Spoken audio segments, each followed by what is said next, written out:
Hello, everyone, and welcome to episode 409 of the Juicebox Podcast. Today's show is with Chad, and Chad is the father of a young boy who has recently been diagnosed with type 1 diabetes. Today, we're going to find out about Matthias's diagnosis, some type 1 in the extended family, and where was his mom when he was diagnosed? Intrigue. Please remember as you're listening that nothing you hear on the Juicebox Podcast should be considered advice, medical or otherwise. Please always consult a physician before making any changes to your healthcare plan or becoming bold with insulin. If you're enjoying the Juicebox Podcast, please leave a 5-star rating and a wonderful review on Apple Podcasts, and consider telling a friend about the show.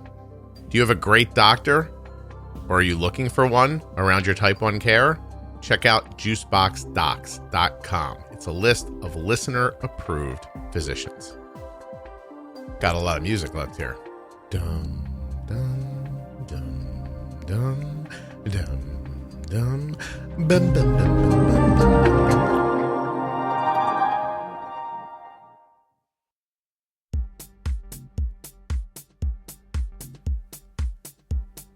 Hey, I'm going to get the ads out of the way up front today.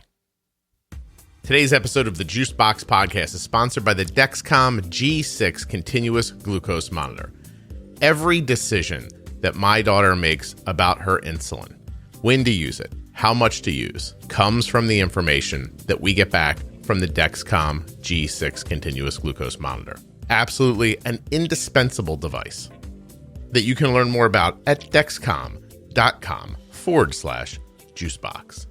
When you get there, you're going to find out about zero finger sticks, glucose readings that are right there on your smart device, customizable alerts and alarms. You'll read about Siri integration and how you can share your data with up to 10 followers. Once you're there and you've decided you'd like to learn more, you take the next step with Dexcom by giving them a tiny bit of information about yourself that includes what kind of diabetes you have, type 1, type 2, or other, and who does your insurance come from. This is interesting because many of us have commercial insurance. Some people have Medicaid or Medicare. Some people pay cash, and others get their health care through the VA. And just recently, the VA has started covering Dexcom 100%. Dexcom.com/juicebox. Check it out now.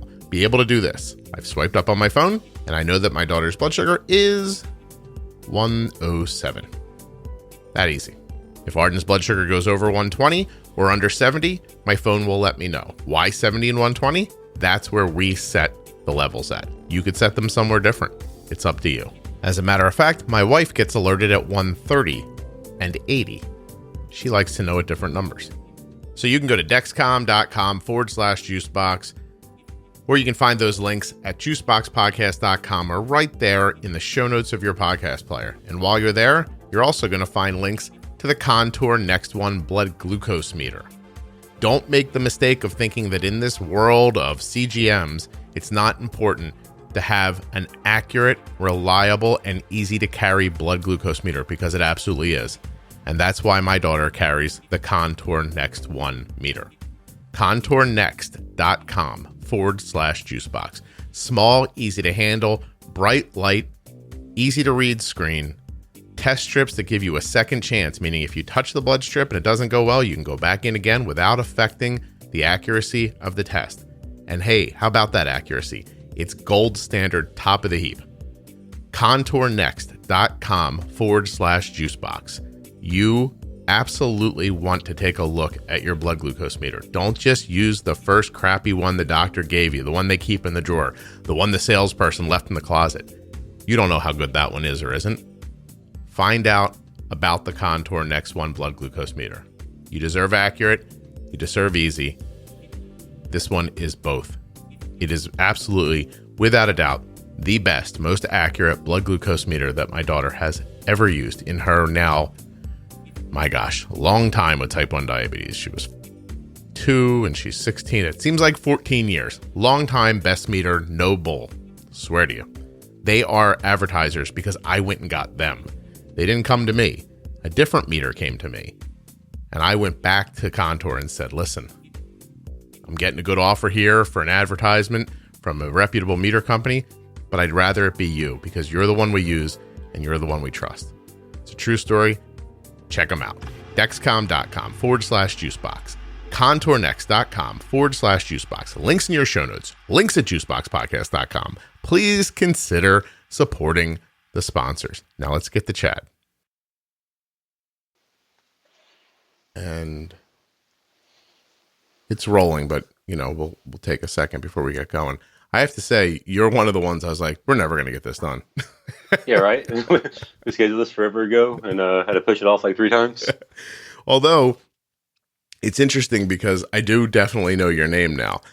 Because there's times when I'll have people on and I'll think of them as like, oh, it's the lady that wrote the note about the thing or the guy that said this, but I know your name now. As a matter of fact, when I think of a spy in any kind of a situation, like a James Bond type of a person, I now think of your name. It feels very elusive to me.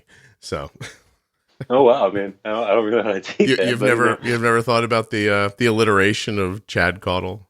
It just feels very. I might be pronouncing it wrong too, but don't correct me. Well, how do you say? No, you nailed it. Oh, did I? Yeah, look at me. Yeah, you're the first person to ever get my last name right first try. Well, it's not that hard. The letters spell it right out. For the lack of a better way of thinking. You would think that. You would think that. What do they do? Do they put an H in it after the D?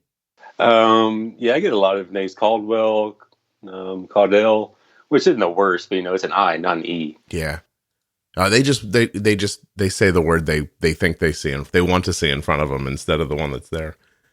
Precisely. Yeah. Okay. Well, listen, I got to be honest with you. I'm normally that guy too, but. Well, you nailed today, Scott. Good job. Well, this time I had enough practice.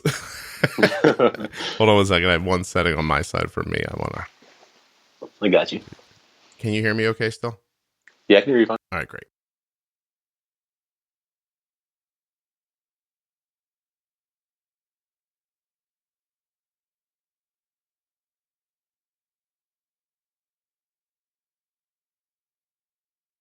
All right, my name is Chad Caudle. I am the dad of Matthias. He is my 3-year-old type 1. He was diagnosed on Valentine's Day of 2019. So just a little over a year now. And I think we're doing pretty good for the first year, but hard to tell. It's hard to tell. Matthias, yes. Where did you get that name? It's actually my wife came up with it. I mean, I figured she had to go through the hassle of giving birth. She can come up with the names of the children. Gonna give her that one? So I'll give her that one. How very benevolent of you, Chad. Plus, your name's Chad, so you were probably looking for something a little more exciting than I know. I feel like my name is just a noise, not really a name. Scott. Yeah, I mean, I'm with you. Chad's pretty bland. There's not much power behind that. So Matthias sounds way better. Well, this is going to be interesting, this talk, because I like you, and yet I've known so many Chads that I've disliked. So I get that a lot. We'll see if that rubs off. Do you really get that a lot? Yeah. Like, I have a bunch of friends that tag me in, memes on the internet. Every time they see a Chad meme saying how much of a unlikable person they are, we'll put it that way. Well, listen, Chads out there, check yourself. You could be a bad guy, or at least someone people think is a dick. Yeah, Chads and Kyles. Chad, you know what? Later I'll bleep out, and then everyone listening will spend forever thinking, like, what's a Chad? Yeah, right? So that'd be hilarious. Do you ever make it? I can't even say what I want to say. Well, you know what? I'll say it, and then I'll bleep the whole thing out. Do you ever take off your pants and say, look, hanging Chad? I have not thought about that before, but that's hilarious. I'm going to try that on the wife. If you, no pun intended, whip that out, would you please send me a note later and tell me how it went over? Absolutely. And now try to imagine that whole conversation with the bleep so people are just like, wait, what? Oh, that's going to be great. Anyway, okay. So Matthias is 3 now, or was 3 when he was diagnosed? He was a month shy of turning 2 when he was diagnosed. So you're really right where Arden was age-wise. Mm-hmm. But many, many years later. So this is going to be very interesting for me. Hopefully for other people too, but I'll at least have a good time talking to you. What was the process like? So first of all, how did you guys figure it out? So, when it happened, I thought it was this crazy story, but looking back and hearing some more of your other podcasts, I realized it's not all that crazy. So the very first thing I noticed, and now knowing what I know now, we were on a road trip. I was actually taking my wife back to work. She was gone for actually an extended period of time. So it was really just me and him. He had wet himself. I thought he had just spilled a drink on himself though, because it was just soaking wet. So that was kind of the first sign that looking back on it. The excessive thirst was never really a thing for me that I noticed because he's like me. He's always drinking something. And then, so around November of 2018, we enrolled him in daycare. And so you know how that goes, spreading all the germs around, getting sick and everything. So he had been sick off and on since November. And so, I was getting pretty good at that. Like, he was running a fever. Yeah, I can handle fevers. You got an ear infection. I can handle ear infections. And then early February, he was starting to show those same symptoms, ear infection, fever, and whatnot. Yeah. And it just never went away. And then he started getting really, really lethargic. Like, he was still happy at first, but he was just not really moving around, not being himself. Eventually, he just could not keep solid foods down. I took him to his primary doctor. They didn't know what it was. They just gave me some stuff to try to keep his fever down. After I took him to his primary doctor, that's when he had started throwing up. So I took him to the urgent care that's down not too far from my house, and they ran some tests. They did chest x-rays on him.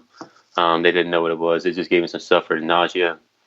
We came back that same night from the primary care, and this kid was just up all night, sleeping in bed with me, just up all night, throwing up on and off. He was pretty well into DKA.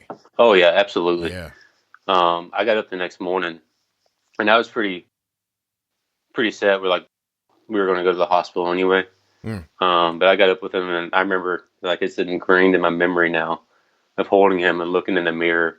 And this kid was just staring back at me in the mirror, just scared for his life. I didn't see it until then that how skinny he had gotten, his eyes were sunken in. So yeah, no man, you had and was your wife not home at that point? Yeah, she wasn't home. So my wife left in. Don't tell me why. I just really want to feel like she's, off murdering people for the CIA or something like that, because I'm sure whatever she's really doing is not as exciting as anyway, what is she doing? Can you tell me about, it's just interesting that she's gone for extended periods. Oh yeah, she was gone from November of 2018 until June of 2019. Wow. What does she do? Can you tell me what she does without being too specific? So yeah, she was in basic training for military. Yeah, that's not as exciting as what I was thinking. Okay, but it does make more sense than what I was thinking. It would be weird if you came on a podcast to tell people that your wife was a hitman for the CIA. Yeah, an international spy. That'd be way cooler. Exactly. Oh my gosh, Chad, you're touching something on the table. Stop yourself, okay? Oh, my bad. No, don't worry about it. You're doing great. Sometimes in the beginning, the first 15 minutes are interesting. People get a little nervous, and you can feel them fidgeting or touching things or stuff like that. But it's no big deal. It takes me out of it more than anything. It breaks my vibe. Got you. Don't worry. I really appreciate it. So your story is crazy. Crazy because with the exception of the vomiting, you pretty much just told my experience of Arden being diagnosed. Really, from age to you were on a trip, all wet in a car seat, thought they spilled something. That literally all happened to me. And I did see Arden's primary care, who didn't think, but was confused by the fact that Arden had Coxsackie virus. And so, symptoms mimic that well enough, being sick, that nobody looked any farther. And we didn't have you did better than we did. I didn't know how skinny she was looking at her until hindsight. But I do remember bringing it up once to Kelly, and just saying, I forget how I put it. It would be nice if I was ever serious, I guess, in my life. I said something to I said something to Kelly like, "Are we training her to be a runway model or something?" And because she was just like, you could see her ribs, and instead of me thinking that's probably a bad thing we should pay attention to, I was making funny about it. So, but I know what you mean, that when I only know through pictures, but when you look and you think, I am looking at a person who's about to die. And I didn't realize it till just now. It's scary, man. Yeah, no kidding. Well, you did a great job. Are you a younger guy? How old are you? I'm 29. Yeah, I mean, you did a good job. Like this, I mean, by the time you're in your late 20s, you're almost a fully formed person. So I know I started trusting myself around 30-ish. Or would you say? I'm sorry. What'd you say? So I don't know if I go that far. I was. Well, listen, 10 more years, man. You're really gonna have it. That's what I'm gonna nail it. I got you. Really pull it together. How do you handle your wife being away during that? Is it a communication thing? Does she come back? How do you do that? So when he was initially diagnosed for like the first few weeks, oddly enough, she got to call me the day that we were in the hospital and being diagnosed. So it's like, hey, I haven't talked to you in weeks. I love you. By the way, your son is diagnosed type 1 diabetic. Yeah. After that, she graduates basic training. She goes off to her job training. We get to talk a little more, so she's like in the loop. But I mean, she doesn't have the experience. So I mean, I'm telling her, trying to teach her about it. I got on the Dexcom pretty early, so I introduced her to the Follow app so she could see his sugars. And that's kind of how we handled the first few months. So were you getting settled around diabetes before? We keep calling her your wife. What's her name? I'm sorry. Tara. Before Tara gets home, is it weird to have a novice walk into the house and be, your child's parent, so they get an equal say, but you have all this extra, I guess, intuition that she doesn't have at the moment? Yeah, it was a bit weird because, like you said, I was definitely starting to get a little bit of a handle on it. Like by no means an expert, but a little bit of a handle on it. And so when she came back, we took Matthias out of daycare, and she took over his primary care while I was at work. Yeah. And I told her before I went back to work, like the first day I left him with her, it's like, hey, I'm not going to mean to be intrusive, but I'm going to keep an eye on the Dexcom. I'm going to be texting you a lot. Yeah. We're not really leaving you in technically charge of anything, just so you know. But this is a very interesting role reversal, because most of the people that I speak to, and I think most of the people overall generally, the roles are reversed usually. It's normally the mother, saying, like, you hear them when they come on. They're like, they'll make those sideways jokes about their husbands, and we don't really let him do anything. He feels like he's helping, is that vibe all the time, or he doesn't really get it.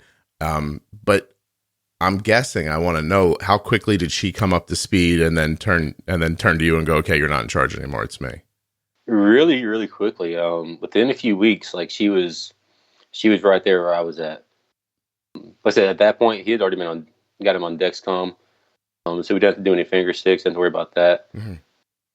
So that really helped. And then we had just started the Omnipod too, right when she came back. So she didn't have to go through all that, the beginning painstaking of, all these different finger sticks throughout a day and having to stick a needle in your kid. So I say she got off easy, but she won't say that. She won't say that. Well, I think you're making a valid point. Honestly, the learning curve around just getting basal set up on a pump is, it's a month of like agina. You're just like, constantly like, I'm never going to get this right. Or, that's really something else. How did he make out in that year? Did he keep thriving, gaining weight, or how long did it take you to, I guess my question ought to be, are you in a comfortable place with this health right now? Do you feel good about where you're at? Oh yeah, I think we're doing pretty good. Like I said, we're a year into this, and he's doing great. He's been a champ throughout this whole process. It didn't matter if we were, MDI or when we switched over to Omnipod. Like, he never minded getting a shot. He never cried about it. He handled it a lot better than I would have. Put it that way. Oh, he's a tough kid. Listen, his mom didn't live with him for a number of months early in his life. He was probably like, it's just me and this guy. I better pull it together quick. Like, right? Somebody in this family's got to be strong. When this guy doesn't know I'm watching, he's playing PlayStation and watching really stupid stuff on television. So I'm not certain I can count on him. I'll tell you, I felt, obviously I've been a stay-at-home dad for an incredibly long time and over 20 years. And that feeling that you had in the hospital, when they hand you the baby and you think, yo, you're making a mistake. Like, we're going to kill this thing. Like, you don't know, you don't know us, but this is probably against the law to, give us this baby. That feeling, as crazy as that was in the hospital that day, and I do remember it really vividly, the day I took my wife to the train station, dropped her off for work, and drove home and walked back into a condominium that was just me and Cole. And the stillness was really still. And I thought, oh, what am I doing? Like, I don't really know what I'm doing. You know what I mean? Like, there's, just like you said with your wife, Tara, she comes back and boom, she falls right into it, puts you back in your place. She's taken over, like, I don't have any of that built into me. None of that's wired into me. Like, I just for a year tried to keep him from, getting hurt and making sure he ate and he was clean. Like, it was so basic how I handled it, being a dad instead of a mom. I figured it out eventually, but I was wondering when Tara came back and sort of, you go back to work and she's doing the home stuff with Matthias. Was that hard for you? Had you fallen into a spot where you thought, this is my job, I want to keep doing this? Or was there part of you that got in the car the first day and was like, whew, dodged a bullet there, and then went to work? How does that feel? And she doesn't have to listen to this. She'll never know. Just be honest. Right. I would honestly say a little bit of both. I was really controlling of his care. Obviously, I was the primary one doing it. However, I much preferred her watching him versus him being stuck in daycare, because bless their hearts, they did the best they could, but they had 30 other kids to watch as well. They couldn't really give him the attention that he really needed to kind of control his blood sugar. Yeah. So that's what I was really thankful for, is like, even if she didn't know exactly what she was doing at the time, she was just a text away to correct the issue. Versus watching my son's blood sugar go to 400 and hasn't gotten a shot in an hour since he's eaten. Gotcha. So when she was in basic training, you were using daycare with him and going to work still, and so you were just running kind of like a single dad life. Yeah, it was 9 months of being a single dad. Yeah. It definitely made me respect single parents a lot more. It doesn't it feel like, so my obviously I've never been a single father, but my wife had an intense job. She still does, but she's older now, so she doesn't dive into it the way she used to quite as much, but she had an intense job that she had to travel far for. So my wife's commute was 20 minutes in a car, hour 15 on a train, 15-minute walk one way. Oh, wow. And then back again. So she would do 3 hours or so of just commuting and then work very full days, not just 8 hours. So it was not uncommon for Kelly to leave the house at 6 a.m. and get home at 10 o'clock at night. And I always talk about, there's this spot right around, parents will know this who are in that situation, there's a spot right around dinner time, around 5 or 6 in the afternoon, where it feels like you've been with the baby for a whole day and it's starting over without sleeping. Like, nobody came in and, just held them for a minute or, gave you a break. And it felt like 2 days in one day. And so I imagine you had that same feeling, right? Like, how were your days broken up during that 9 months? Yeah, exactly kind of what you're saying. I mean, they were very, very long, but I mean, the key to me was getting a routine going. So we'd have certain things we did every day, and that just kind of, like, we were having fun together and everything, but that just kind of kept my mind in check. It's like, all right, we got to make it to this checkpoint. That's going to get me through the day. And then that's going to get me through the week, and so on and so forth, until, my relief finally came. Yeah. What did the weekends look like, Chad? Just you and the baby laying on the carpet next to each other? We did a bit more than that. Once, that was a good amount of it. But once he got to feeling better, we definitely made trips out to the parks and everything too. So we made sure we stayed busy. Otherwise, the day were just entirely too long. I had this one sort of rule that I used while I was doing it, where if during the winter months the weather broke for any reason, meaning, you got one of those like 52-degree days, for the young people, before global warming, it got cold for a long stretch of time on the East Coast. Maybe I'm explaining this wrong. And you'd get trapped inside for months at a time.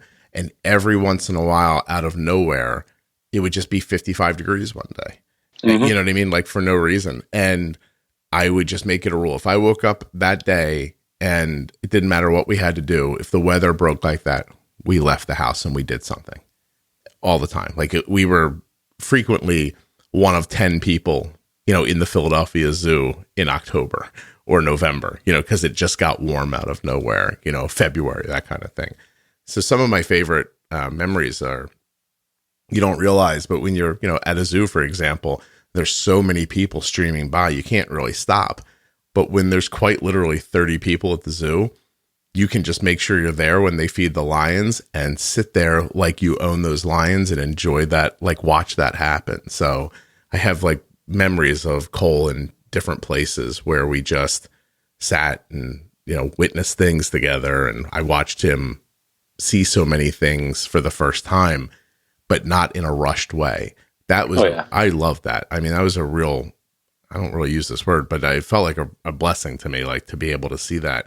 Whereas with Arden, the first couple of, after she was 2, those next couple of years, 3 and 4, and, leading into kindergarten even, I felt like I was just learning about diabetes. Like that my whole day was either being overwhelmed by it, getting my ass kicked by it, or figuring something out. And constantly feeling like I was about to kill her somehow.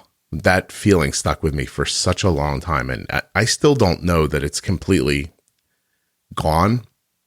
I might have gotten it ingrained in me by mistake. I don't feel that way anymore. Like I don't constantly feel like I'm going to kill her. I just walked away from her, a half an hour ago to come talk to you, and her blood sugar is 77. And it's a good number. Yeah. And I was just like, she'll be fine. Like I looked for a second. I was like, I said to her, I'm like, do you want food before I go up? I really don't have a lot of time.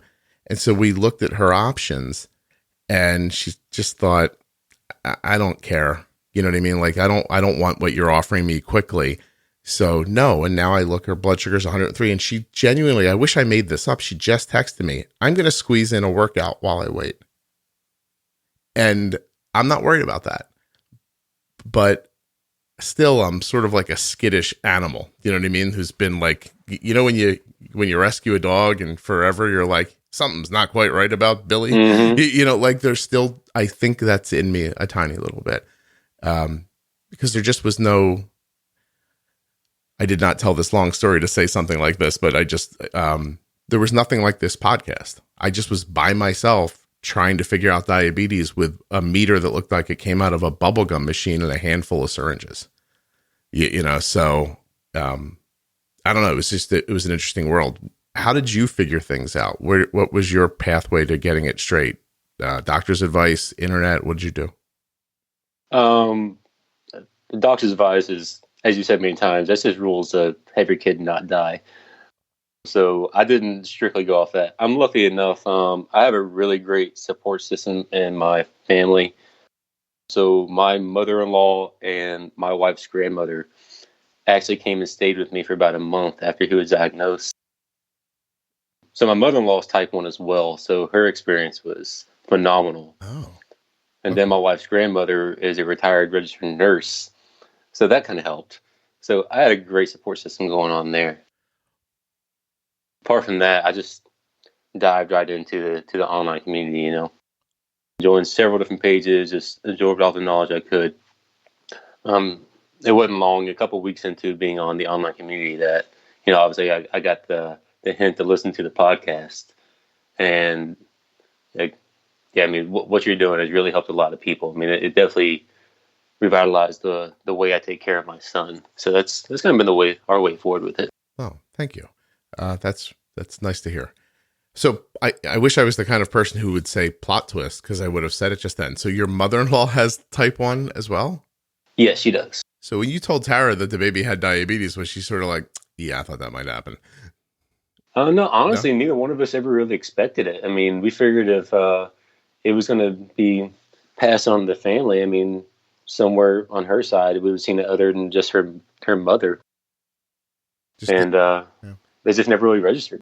I wonder if I don't want to say something like it's a rule, but I do see generation skipping sometimes, which makes me, I always like look at my son and I'm like, be careful. Like when you make a baby, I don't know what to say. Go find a girl who's got no endocrine issues in her life at all.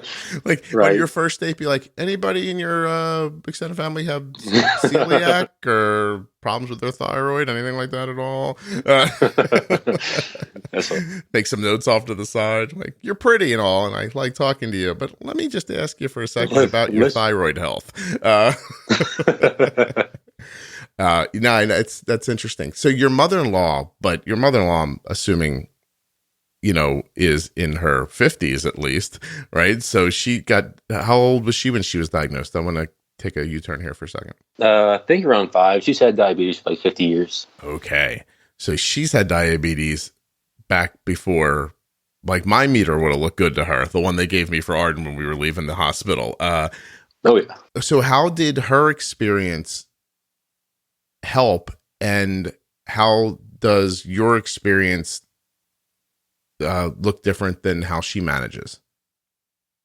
Really, her experience is just kind of being helping me keep my head on my shoulders. So she definitely let me take charge of his care. She would advise me if I had questions. But really, what she helped me the most with is those late night conversations we would have, like just explain the different questions that I would ask her. So that's how she really helped me through it. Has her management changed any since you found the podcast? So yeah, a little bit. When I first met her and realized she was diabetic, she was, traditional MDI, finger sticks and pins. She has now moved up she's on the Libre. And she's still doing pins. Well, she's on pins now instead of syringes. That's just her like insurance reasons that she does that. She should check out that InPen. I've tried talking to her about that. I just don't think she's there yet. Yeah, that's it. Well, I know people who have had diabetes for a really very long time. And I always use my friend who's passed now, Mike, as an example, but his ability to be flexible around diabetes was non-existent. I think those poor people who were diagnosed at a certain time, it's almost like the friend you have from the war. You know what I mean? You're like, he sees the world differently than everybody else, and there's a good reason for it.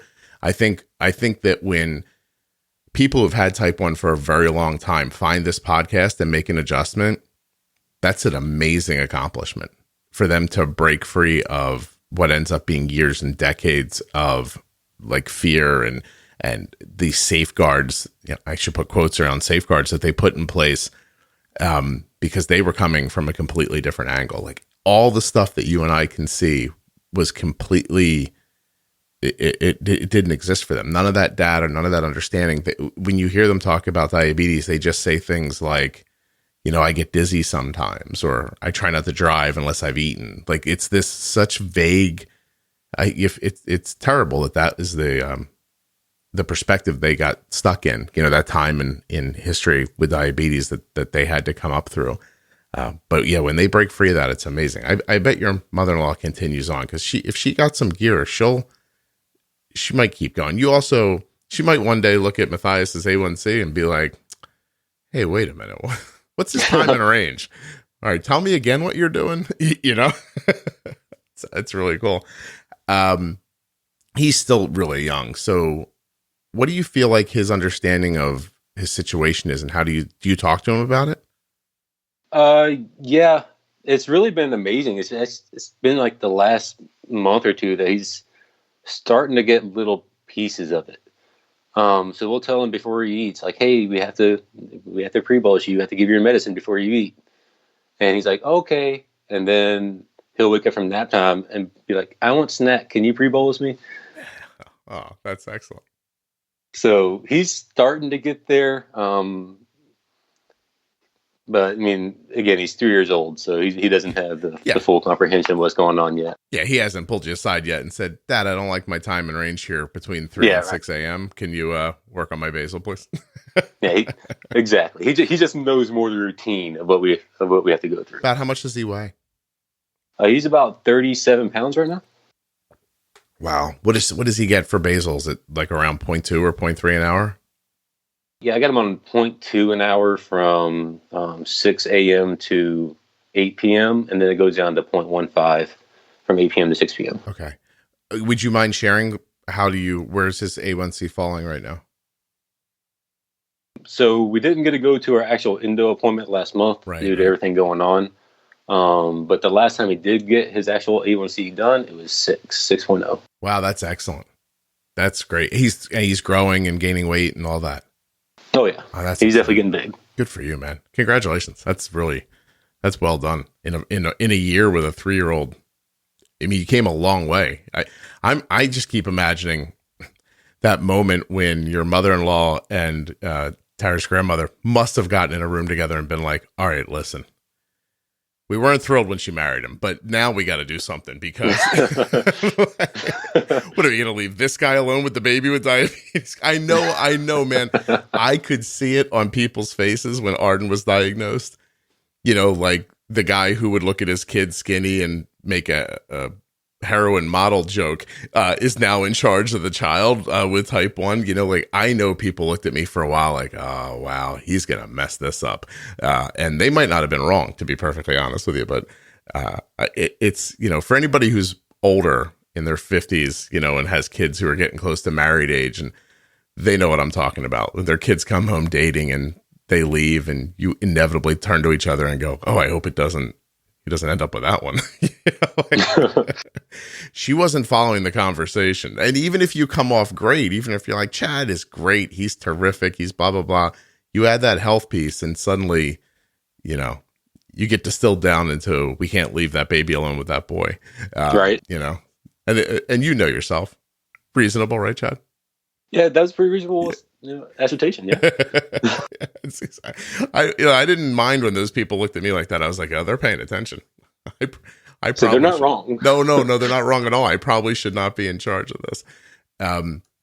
So do you guys have, now that, you know, the pendulum swung the other way, although I guess I should ask, does Tara get deployed or how does that all work? No, she's not got deployed or anything. She's in the Army Reserve, so she works 1 week in a month and 2 weeks out of the summer. Oh, that's great. So she's more of a stay-at-home mom than anything. Could she kill you? Do you ever worry about that? That they taught her something that one day you'll mouth off and you'll find yourself on the ground, like wondering what happened? She likes to think that she can do that. However, I'm in the Army as well. Oh, and I've been in a bit longer, so I think I got the edge on her. I didn't realize that. So are you in like now? Yeah, I'm active duty. Okay. Oh, that's excellent. Are you guys in the Virginia-ish area? So we're in Georgia, just outside of Atlanta. Okay. I currently work as an Army recruiter, so I got a pretty chill gig for a while. Oh, no kidding. You get to go. Well, those kids must come in so enthusiastic to begin with, right? Is it really that hard to get them to go the rest? It's definitely not the kids. The kids aren't the issue. It's the parents. Oh, I see. Convincing the parents to let the kids join the Army is a completely different story. That makes sense, because I've heard my wife say, how do we get him to Canada safely? Yeah, she said that right after the last election, actually. That's really, did you serve, how has your service gone so far? What's it been like? It's been great. I mean, I'm loving it. I've been in for 9 years now. I got 11 more to go.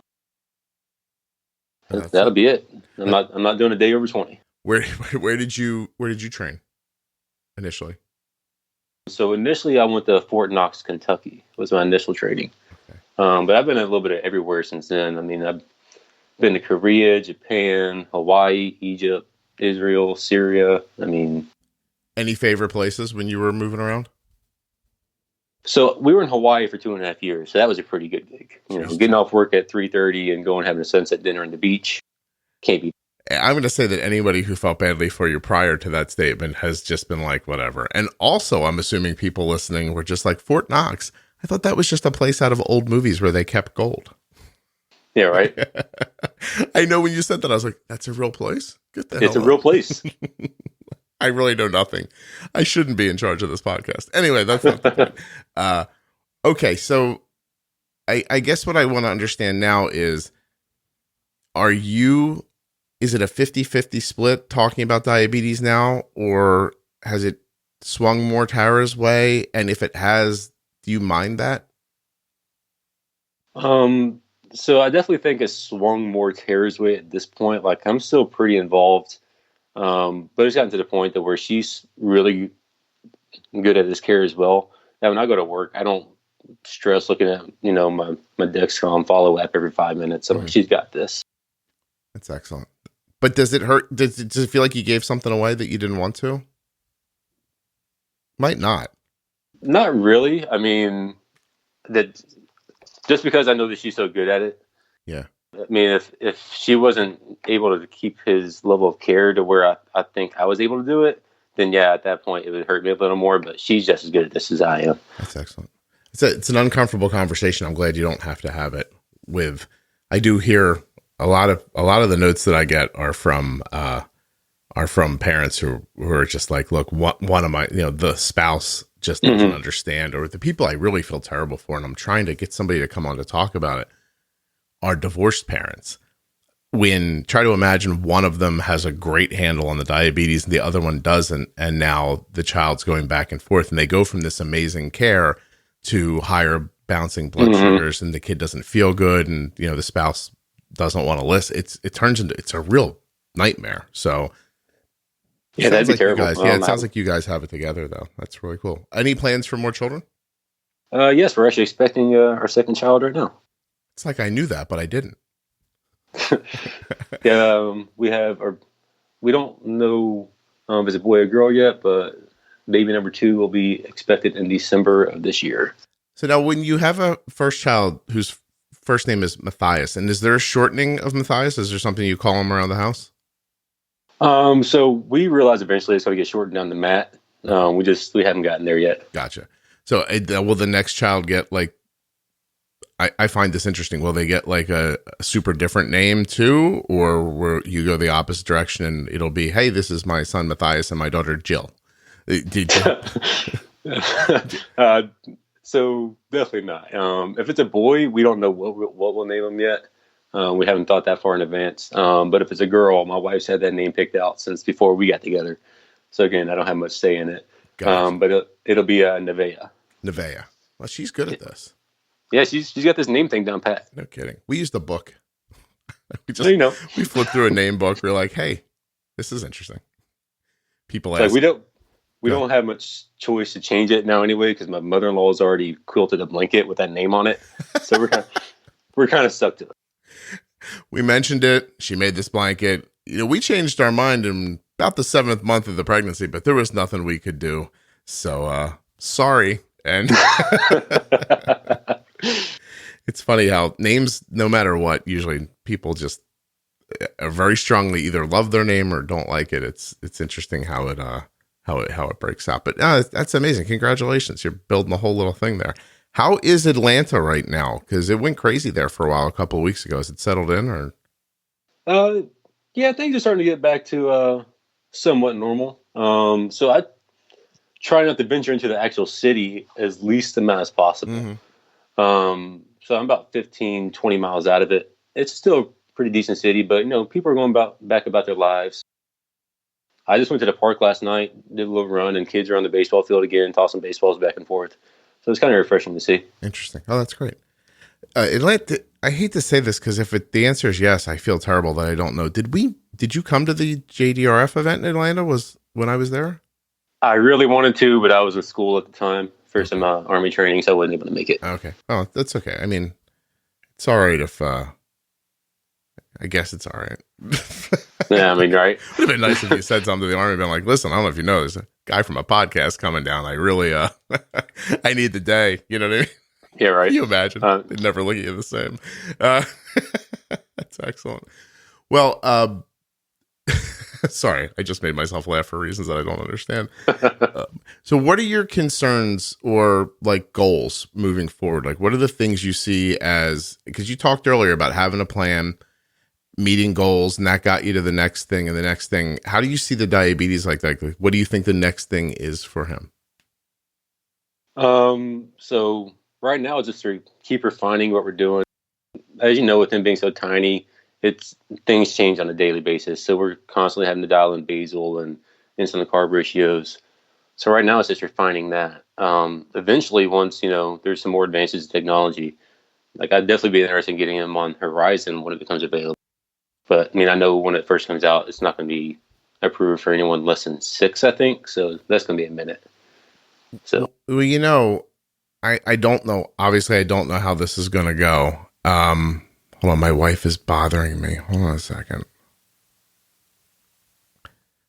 I can't. She's got to go back to work. I got to be honest with you. Yeah, I was stuck at home for about 2 months before I was able to go back to work, and I was definitely going stir crazy. It's not even that. It's just she's two together. So I can't just be like wishy-washy for 5 seconds with something or let something go for a day because she's so well planned out and thought out that, I don't know, it's just you can't screw off for 5 minutes because she notices. And then and I get that look like, why are you not handling this thing? And I'm like, oh, if you weren't home, you wouldn't know this wasn't happening, Yeah, right. Yeah. But I'm sorry. So I agree with you about Horizon. I'm excited for Arden to be able to try it as well. I also, what I was going to say is, in the past, when stuff comes out and it's not okayed for pediatric ages, your doctor can still write a prescription for it and use it off label technically. And that's not out of the realm of possibility. I don't know how it's going to go in the beginning. I'm not sure, how stringently the doctors are going to stick to that or if that's going to be possible, but it has happened with Tech in the past. So maybe it won't be as long of a wait as you imagine. I mean, hopefully. Yeah. Are you excited about the algorithm idea? And oh yeah, I mean, right now, that seems like it's kind of the way forward to me. I mean, we're not, as the doctors say when you talk to them every time, we're not 5 years from a cure, I don't think. So yeah, working with that algorithm and getting that whole closed loop system going on, that seems fantastic to me. Yeah. Oh, I agree. I think you'll really enjoy it. And I think you'll have it sooner than you think you will as well. I would think, in my mind, if I was in your situation, I just hope to have it on him and working well before kindergarten. Like that. Yeah, that's really my hope right there is I want to make sure we can have some sort of system like that in place before he goes to school, because I'm a trusting guy, but I don't want strangers in charge of my kid's blood sugar if there's something on the market that can stop that from happening. Yeah, I feel the same way about Arden in college. Just, let this be running smoothly before she leaves for school. That's because she talks about, I don't know what she's going to end up doing, but when Arden talks about going to college, she talks about like, she wants to learn about clothing and fashion. And, so she throws around things like New York, and every once in a while she's like, could I go to school in France? And we were like, I don't know who's going to pay for that, but right. we also don't want to tell her no. So we're like, yeah, sure. If it works out, and by works out, I mean, if we dig up the floorboards and find a bunch of money that a pirate left here,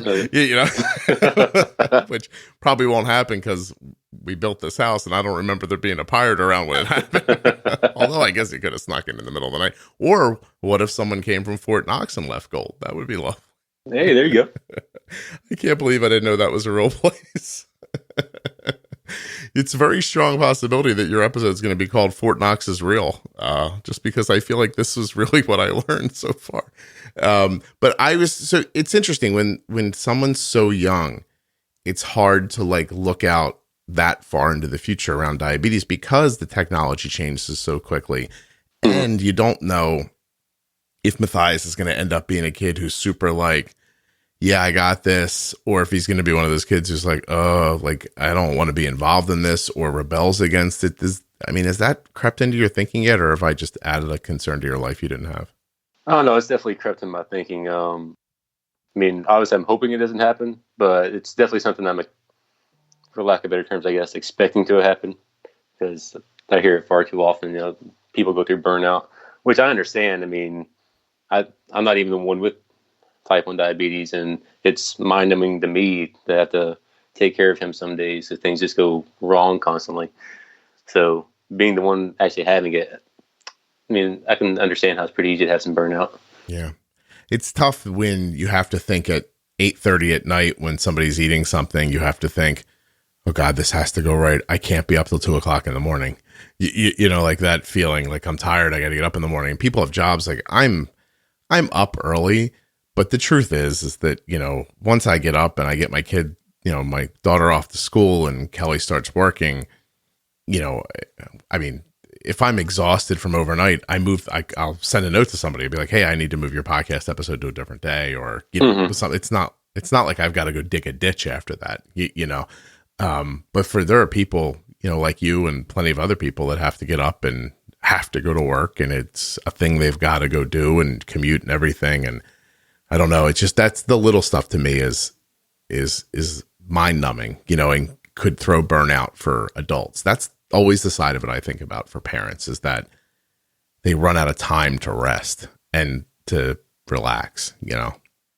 Yeah, I feel you. I mean, that I had the exact same thing going last night. The sugar was being kind of stubborn high, so I was up from like 2:30 to 5 trying to get him back to where he needed to be.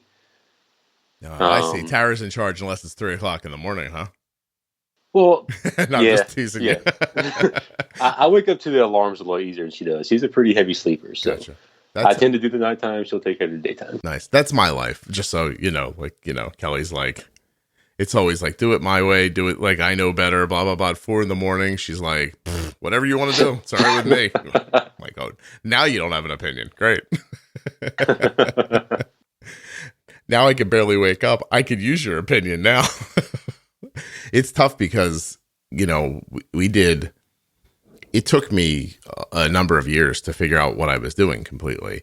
And the last piece that I got right was overnight. I know that seems strange because of how I talk about it, but, but I don't even mean all the way overnight. I mean into those like midnight to 2:00 hours, because I was trying to figure out how to stay so tight with tolerances that at the end of a day of using insulin, sometimes it would go wrong on me, and it would always go wrong then when it did.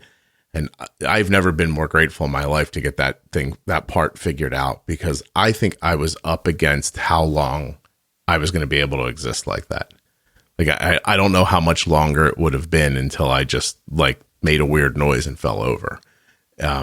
You know, it was tough. I don't know if I've ever talked about this or not on here, but I had a problem with my iron too that took like a year to figure out.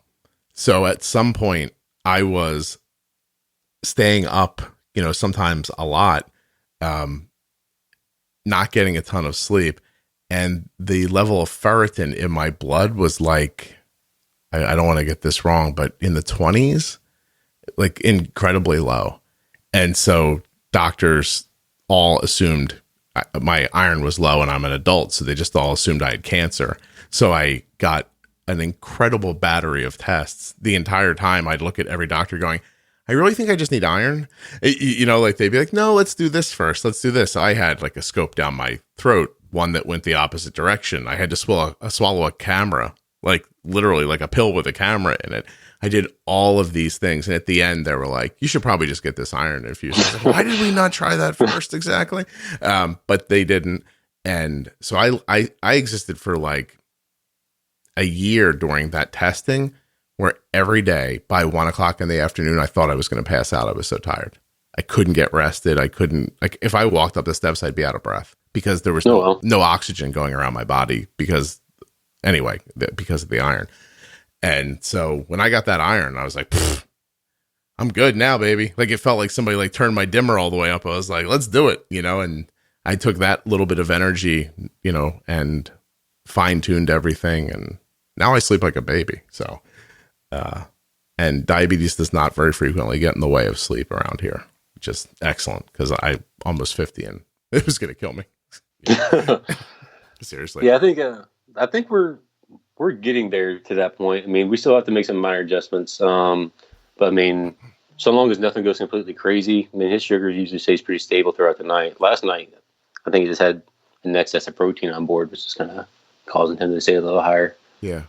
But for the most part, we got to dial it in for nighttime. I think it's exciting that people know to think about protein because in the past, what someone would have said in the past is, I don't know, it's just high. I couldn't figure it out. Like, I don't know why, diabetes. That's how that goes. And you're like, no, there was some protein in there. What did it do? Cause one of those like 180 rises that was hard to impact? Oh, yeah. It was one of those 150, 152, 155, and just kind of trying to bump it down, but it wasn't really doing much. So, yeah, he got up to about 180 before I was able to get him to start coming back down. The food gets through him finally. You haven't hit any kind of real, well, maybe you have, but have you had any growth spurts? And have you seen how that's changed things? Yeah, we've definitely had a few growth spurts. He's grown probably, I would say, almost 6 inches since he was diagnosed. Wow. So we definitely had to do with that, and it's definitely caused some crazy numbers, that's for sure. Was there a lot of growth right after you started using insulin? Yes, yeah. Immediately after we started using insulin, he started growing like a weed. Like it was just a 9-day difference. That's very interesting. I don't know. Arden is going to come on the podcast at some point, but when Arden was diagnosed with hypothyroidism, she was the tiniest person in the world. Arden was like 5'1". She weighed like 80 pounds, and she's 5'7", 130 now. And it was beyond when you would expect a girl to grow that much. As soon as she started taking her Synthroid, she just like took off. But gave her she's got all kinds of terrible like knee and joint aches and everything from growing so much. But it's stunning. She's one of the taller girls in her school. And she was one of the smallest people. Like, I just thought she was going to be like somebody we could smuggle in a piece of luggage if we needed to. Like she was that tiny. And it was fascinating to watch. But I know that insulin hits you and your body starts operating the way it's supposed to again. And that's always why when I see people with kids who are, newly diagnosed who struggle a lot, if they don't have some sort of support system about information and they're restricting food because they don't know how to use the insulin, I'm always like, I know why you're doing that, and it makes sense with limited information, but that kid's got to eat, So, I mean, we were kind of guilty of that too at the beginning. There's definitely still some foods that we try to limit.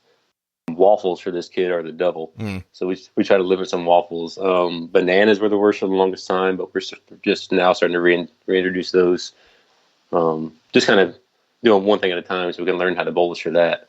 Yeah, I talk about it a lot, but at some point in those dire situations around diabetes, we start creating a pecking order of who we are, and being a human and health sometimes falls below diabetes. You see yourself as diabetes first. The amount of kids that sometimes I see online who are young, who are existing on, hard-boiled eggs and string cheese, and I'm like, would you give that to them if we didn't have diabetes? Like, would that be lunch? Maybe once in a while, but every day, like poor kids that get up every day and have eggs and bacon and, like there's not that there's anything wrong with that, but there's never any deviation from it. It's eggs and bacon every day because I can handle that. And I get that. But at some point, I just think you have to say to yourself, you got to do something here. You know what I mean? Like I can't eat these eggs every damn day for the rest of my life. Oh yeah, I feel you. I mean, we're definitely not that extreme. Like he had ice cream cake for his birthday. It went fine. Yeah. So cool. we definitely don't try to limit foods as much as we can anyway. Somebody messaged me the other day and they said, I want to give my kid an icy. And she's like, how do I do that? I said, well, I don't really know your kid, but here's what I would do. And it worked out pretty well for them. It was exciting. They were celebrating something and wanted to give the kid something that he just never had before. You know what I mean? So, or doesn't get to have very often. And I was just like, it's cool. Just put the insulin in here and watch for this. And then, readdress it if you have to. Don't let it get above like this. And that was pretty much it. And she did a great job with it. So That's very cool. So does Tara listen to the podcast? Oh yeah, she listens as well. When she listens, she's listening on a different device, right? I'm getting 2 downloads, so I don't. It's two different devices. You get more bang for your buck here. Yeah, don't listen on the same device. Even if you find that happening, stop her. Be like, get out of here. Go listen on your own. Scott said he needs the download. I got you. Is it? I know we're going to go in a second. I don't want to keep you longer than I have to. But is it interesting? Have you ever found yourself move into a room together and say to her, hey, did you hear how this is happening? What do you think of that? How do you guys use the podcast, or is it something that's personal to both of you? Yeah, we definitely have talked about it before. So we listened to it in 2 different orders. So I started from your first episode, and I'm working way up to the new ones. And she started from your new ones, working her way back. So we sit there and talk about the different things we've heard and kind of put it together. And it makes for interesting conversations and definitely helps for his care. But yeah, I mean, remember episode 11, obviously that's a big one for everybody. And I was talking about that one with her, and that was just like life-changing for the both of us. That's cool. So she'll get to it. Eventually you guys will meet in the middle. One day, it'll be like episode 284 or something, or 197, and you'll be like, oh my God, I'm on the same one. For one day you'll be in the same place. Then you'll start moving in a direction where each has heard what the other one. Oh, that's interesting. I like that. That's very cool. Oh, I'm glad for you. I really am. I think it's wonderful that it's helpful. I never know what to say when, like, I'll get a note. I always respond the same way. I'm like, I'm glad the podcast is valuable for you. I don't know what to say. Like, you know what I mean? So, but that's really cool. And you guys have that perspective of listening from 2 ends. What do you, in the car? Like, how do you do it? Oh yeah, so for me, it's typically I listen on my commute to work and back. So I get through about 6 episodes a week. Nice. Then the wife, I mean, she listens just throughout the day whenever Matthias is taking a nap, stuff like that. She'll pop it on, listen to it for a while. Well, I would like everyone to get in at least 6 episodes a week. That's good. Chad has set a nice baseline. Please try to keep up. That is very cool. I appreciate that. I really do. Is there anything we didn't say that you hope to talk about? Okay, thank you for anything. It was a good conversation. I mean, I'm just appreciate you taking the time out of your day to talk to me. I know you're a busy man, and yeah, thanks for all your not medical advice. It's my pleasure not to give you advice, Chad. I really mean that. I have to be honest with you. It's COVID-19 time. The rest of my day looks like this. I bought a grill. I have to put it together. Yeah, that's pretty much it. There's nothing. No, I have to I'm going to edit a podcast that's going to go up tomorrow, and that'll take a number of hours. The podcast is. I got this message from somebody recently, and they're like, "I'm starting a podcast. Could I pick your brain?" And I said, "Is it about diabetes?" And she said, "No." I was like, "Yeah, then I'd be happy to help you." And I don't need the competition, but seriously, I got her on the phone. I was like, "Listen, a lot of work, way more than you expect. Time is, and I went through, like, here's how long it takes to set up an interview. Like my experience is a great example. I mean, we've corresponded 1,000 times, moving this data around and doing everything. I think we started talking in the fall of 2019, and it's almost the summer of 2020. And, that happens. Then the recording time, just this time you and I are sitting here speaking, and I need to edit it. I have to put in the music. I've got to put in ads. I've got to support it with social media. Every episode takes a day of my life, when it's, kind of compacted down. And I said, and you can't just put one up every once in a while. I mean, you can, but then that's a audio blog. It's not a podcast. Like, a podcast is a thing that happens and people can count on. And she's like, "Oh, okay, maybe I won't do it." I was like, I wasn't trying to talk you out of it. But I said, it's, this is a full-time job. It's really crazy. I didn't expect that. So I love it, and I'm having a great time with it. But when I first started doing it, I was like, I'll make this will be easy. Yeah, sure. I'll just add it to the blog. It'll be fine. That's not really what happened. So, dude, I'm thrilled you wanted to do this. Not enough guys reach out.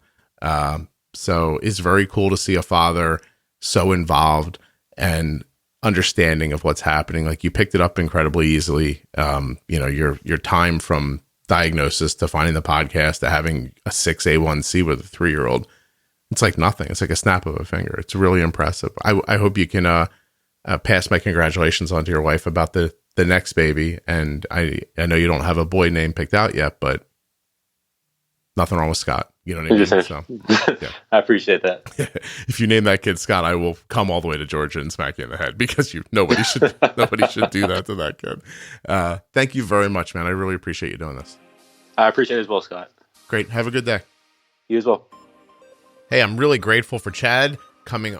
Hey, huge thanks to Chad for coming on and sharing his story. And good luck to him.